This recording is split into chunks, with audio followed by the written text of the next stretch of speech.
Students, you are again most welcome in this next video. This is the video series of chapter number 2, sexual reproduction in flowering plant. So students, in this video we are going to discuss about the next content. This is artificial hybridization and pollen pistil interaction. So let's discuss about artificial hybridization. So do you know what is artificial hybridization? We have discussed what? We have discussed hybridization or pollination. Okay, but here we will discuss about the hybridization in which human interfere occurs. So now we will discuss about the artificial hybridization, why it occurs and what is the use and advantage of it. We will discuss in detail. So let's discuss about it. Do you know, students, when human artificially pollinate the pollen grains from desired anther or desired flower to another desired flower, so this is known as the artificial hybridization. How does it occur? It has 3 steps. What? Emasculation,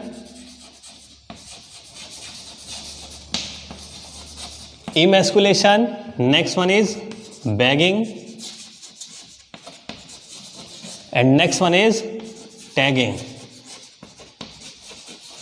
So these 3 steps we will follow in this artificial hybridization. First we will discuss about the emasculation. What does it mean? Emasculation, it is the process in which when we remove the anther of bisexual flower of a plant. Okay, suppose this is the flower, this is bisexual flower of a plant, okay, and this is anther. But now we cut we remove the anther with the help of forceps, micro forceps. We will remove the anther. Now this flower earlier was bisexual flower, now it becomes unisexual flower, and this is known as the what? Suppose when we will remove this one anther, then it will look like this. Okay, so this flower, this is bisexual here, bisexual, but now it will called what? It will called pistillate flower. Pistillate flower. Okay, so this is pistillate flower. So it becomes pistillate flower. But what is the benefit of this flower? You know, this is the benefit because when we want to pollinate this pistil by desired anther, not of the same anther, by the same different pollen, not of the same pollen. So we have to remove the anther, because otherwise if we will not remove the anther of the same flower, then it will cause the contamination, because also it will reach the pollen grain of the same anther, it will reach to the stigma, and we want to make the pollinated this flower by this, when it will first received by the ovary. Okay, this stigma will receive first the same pollen in normal flower. So we will have to remove the anther with the help of forceps. When we will remove the anther of the bisexual flower, then this process is known as the emasculation, and the flower becomes pistillate flower, because only pistil is found. So here this is the emasculation. Okay, but emasculation is not required in the unisexual flower.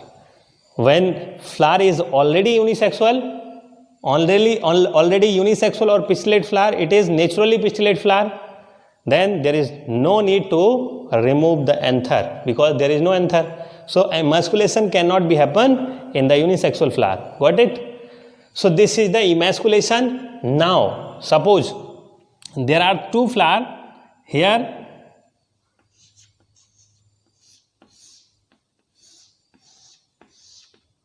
This is the another flower. So we want to pollinate this flower by this anther, this pollen. So we have to remove the anther of it and we have to collect the pollen of this flower. So first we will remove the anther of this flower, and now we will collect the pollen of this flower. Okay, again we follow the next step in this process. What? Bagging. Suppose we will packed or we will wrap or with the help of polythene bag. Suppose we have removed the anther. Now we will covered it, or suppose we tied with the thread this polythene bag. So this is the bagging. Okay, so bagging, why bagging is required? Because if we will not cover the whole flower, then there are chances of contamination of another pollens are suspended in environment. Okay, so that is why we will have to cover it. So first, this flower, anther and stigma are not mature. We will remove the anther before maturation. It will mature. Before maturation we will remove the anther. Okay, so we will remove the anther. It will also immature, so we will cover it, this spicellate flower, till maturation. So when it becomes mature, we will collect the pollen of this flower, and now remove the bag and pollinate the flower by this pollen, or pollen of this flower. Got it? Again we will cover the flower. Again we will cover the flower. So these are the polythene bags. Okay, so these are the poly bag. We have covered the flower, whole flower, till maturation of fruit. Okay, so till maturation of fruit, when fruit becomes mature, we will remove it out, and now we can collect the seed which are desired seeds, which are of the traits, which are with the traits of these two plants. First one, suppose this one is first plant, this one is second plant. So now in this fruit, or the ovary gets mature into fruit, so in this fruit we will found the seed, the combination of 1, 2, 2. Okay, so there are the combinations. So this is the bagging. When we will start to bag it, after bagging, we stick the tag. What? There are some information are written at this tag: the date of emasculation, date of bagging, the species of flower. Okay, and is being to be pollinated by which flower, pollen of flower. Okay, ठीक है. तो इस process में हम लोग क्या करते हैं, टैगिंग में कुछ इन्फॉर्मेशन को लिखते रहते हैं, जिससे हमें पता रहे कब हमने इसको किया था, टैग किया था, कब बैक किया था, कब इमेस्कुलेशन किया था, जिससे कोई कन्फ्यूजन ना हो. क्योंकि एक ही फ्लावर को हम इमेस्कुलेशन नहीं करेंगे, कई सारे फ्लावर को करेंगे, तो उसके बारे में हमको पता रहे. तो ये तो था artificial hybridisation. Now let's discuss about the pollen pistil interaction. Student, do no after pollination the pollen, when pollen is reached toward, suppose one pollen is reached here on the stigma, so not only one pollen lands on the stigma of flower, many of the pollens can land on the stigma. Suppose there are number of different species, the pollens are here. Okay, so suppose these are the number of pollens on the stigma are present. So here they will germinate if they are favorable. If they are favorable, so there is the first interaction with stigma here of pollen. So between pollen and stigma of pistil, first interaction will be here. Now next interaction, where does it occur? We will discuss. So you know, first the stigma receives the pollen, then it recognizes the pollen grain, it is of desired or it is favorable pollen or not. Okay, if it is favorable, then it allowed to absorb the water and minerals present on the surface of stigma. Suppose here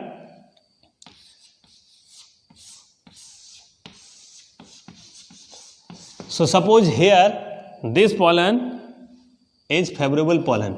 Okay. So you know pollen grain, it has the pore. This is known as the germ pore. By this pore, it can absorb the water and minerals present on the surface of stigma. So here it absorbs the minerals and nutrients and it swell up. So I make the dotted line or that dotted circle. It is representing that pollen grains, after receiving the nutrients, it gets swelled up. Okay.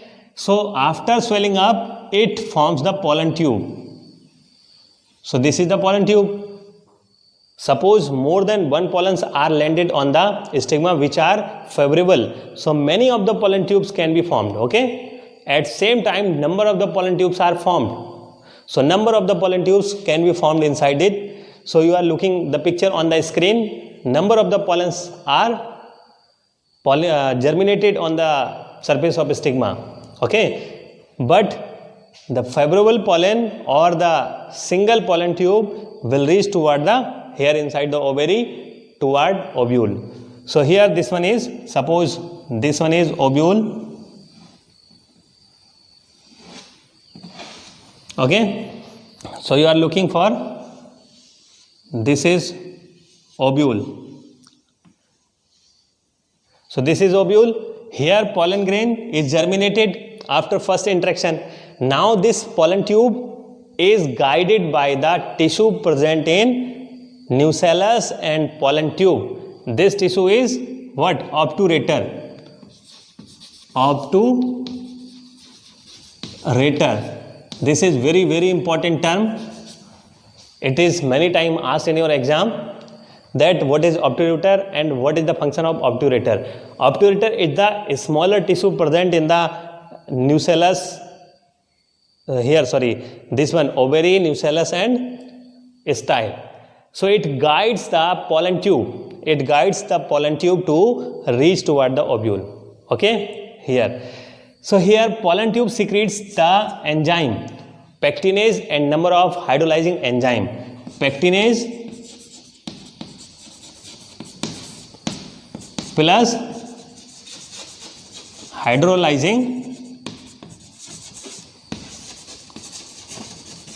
enzyme. So pectinase is the enzyme which degrade or dissolve the pectin or pectate. You know, calcium pectate is the component which forms the middle lamella of cell, plant cell. So plant cell, between two plant cells, there is the cemented material is found, the calcium pectate, which is dissolved by this pectinase enzyme. Why? Because pollen tube will insert in the style and it has to penetrate between the cells or tissues. So first it will hydrolyze or degrade the pectin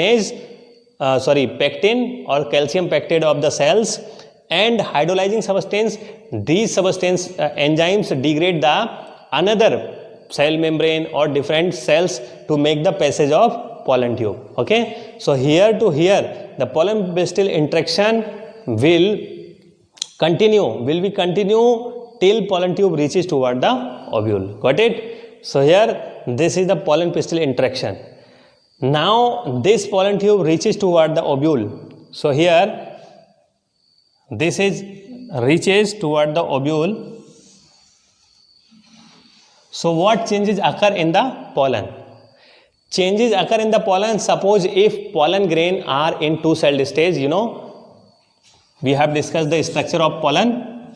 The outermost covering is exine, this is germ pore, and innermost covering is intine. So inside the pollen there are two cells are found. One is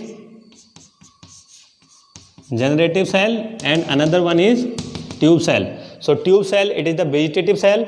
It forms the pollen tube. So this pollen tube is formed by the tube cell because it is generative cell. And in this pollen tube, so if I will magnify the diagram, it will look like this.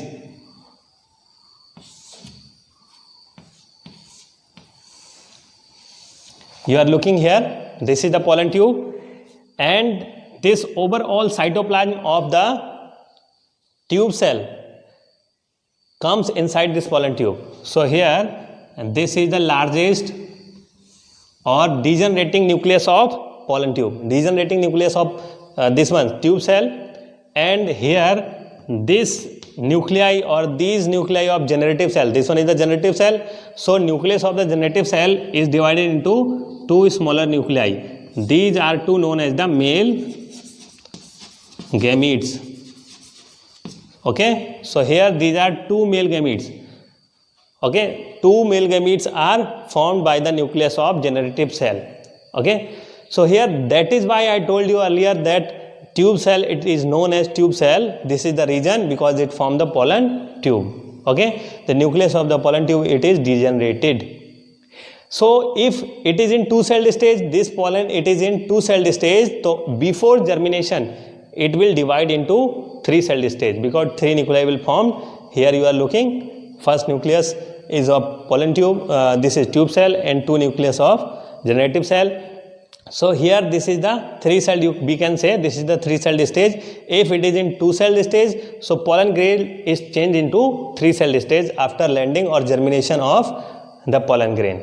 Okay, so this is the change occurs in this pollen at the time of pollen pistil interaction. Okay, so pollen requires the nutrients in first interaction here. So pollen requires the nutrients. What nutrients are required to the pollen? Calcium plus boron, inositol plus sugar complexes. Okay, so these are the nutrients required for the germination of pollen. So these nutrients are present naturally on the surface of stigma. Got it? Then first interaction happened. Now second interaction occurs at where? Here you can look.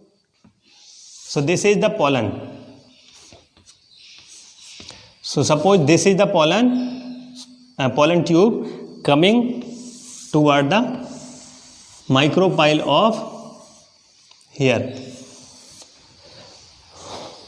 You are looking here, this is the pollen tube coming toward the micropylar end of the ovule.